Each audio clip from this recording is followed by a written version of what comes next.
Imagine you're sitting in a conference and the prophet tells you to sell everything and move. Pretty shocking, right? Well, it's now January 1831 in Fayette, and the members are at a church conference when Joseph drops a bombshell. He tells them he's just received a revelation that all members of the church in Fayette, Palmyra, Harmony, and Colesville need to sell their homes and farms and move to Kirtland, Ohio.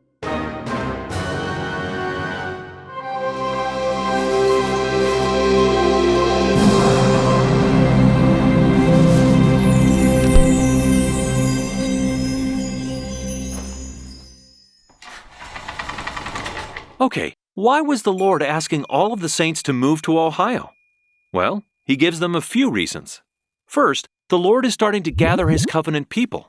Yep, part of the gathering of Israel.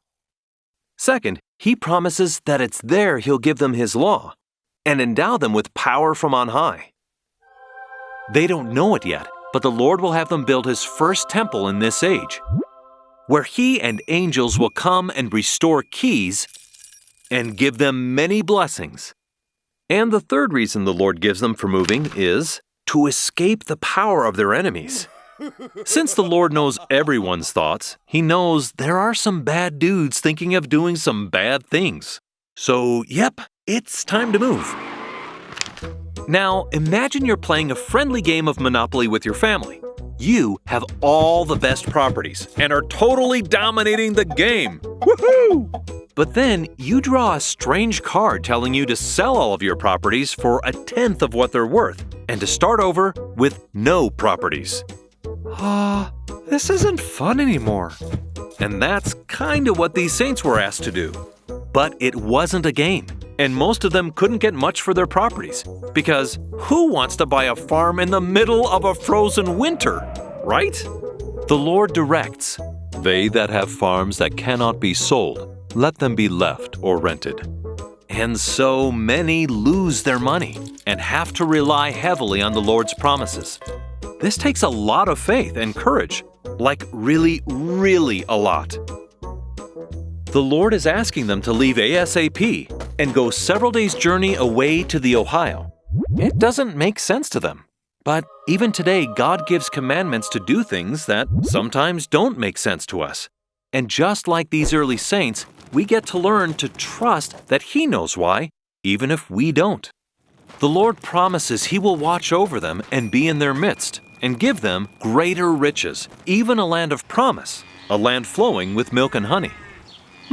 Now, that may sound kind of sticky, but it's referring to the Old Testament land of promise. And I don't know, they must have really loved milk and honey. Regardless, it's a place to live in freedom and peace. Okay, while several groups prepare for the move, Joseph's mother, Lucy Mack Smith, is charged with leading a group of about 80 people from New York to Ohio. In those days, it was rare to put a woman in charge of such a big task, and at 55, she's not exactly a spring chicken. But with her inspiring faith and tenacity, she is more than up to the challenge. As they start traveling by boat on the Erie Canal, they face hunger, cold, and complaining. But she takes care of their needs and leads them daily in prayers and lots of singing.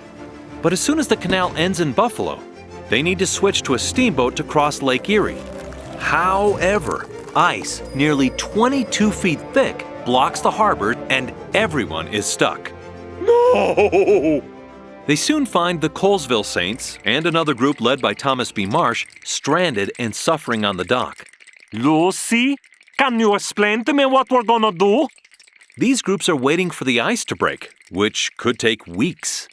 But Mother Smith, not liking that plan, finds another steamboat for her group to stay on while they wait.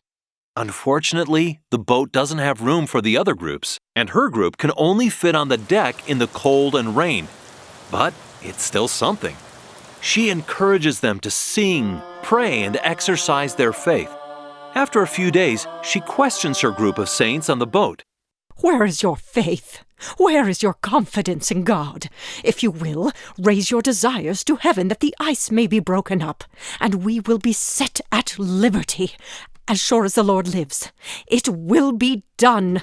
At that very moment, there's a noise like bursting thunder, and the ice in the harbor splits just wide enough for their boat to squeeze through, and the captain quickly guns the engine. As soon as Lucy's steamboat gets through, the ice immediately closes behind them, preventing any other boats from making it through. Everyone on the dock simply watches in amazement. Oh, to have faith like Mother Smith. Meanwhile, shortly before Joseph Smith leaves for Kirtland, a Methodist minister by the name of James Covell desires to follow the saints and receive a revelation from the Lord. This beautiful revelation in section 39 promises Mr. Covell amazing blessings, and he is on fire, ready to make covenants and be baptized. But the very next day, Covell disappears. Confused, Joseph asks the Lord what happened, and the Lord tells him Mr. Covell had received the word with gladness, but temptation and the cares of the world caused him to flee. He was like the seed that fell among thorns. Now, compare James Covell's response to other new converts who were willing to pick up and move once they were converted. Sometimes the Lord asks a lot of us, but His promised blessings of exaltation and eternal life are worth it. And it's our choice whether we're faithful and strong like a Mother Smith or wishy-washy like a James Covell. You know, sometimes we feel the Spirit so strongly in a meeting, inspiring us to do something amazing, but by the time we get home and changed into our comfy clothes, all inspiration's gone. The Spirit is strong, but the flesh is weak. Yeah, some call that post-illumination affliction. Sticking close to the Master is the remedy. Now, with the saints heading to the Ohio, we'll learn next time about the Lord's law and instructions for happiness. Thanks for watching. If you feel like this video has helped you on your path towards truth and Christian discipleship, share it and subscribe to the channel. And click on the little alarm bell to get notified when new videos come out. Most importantly, go study the scriptures for yourself.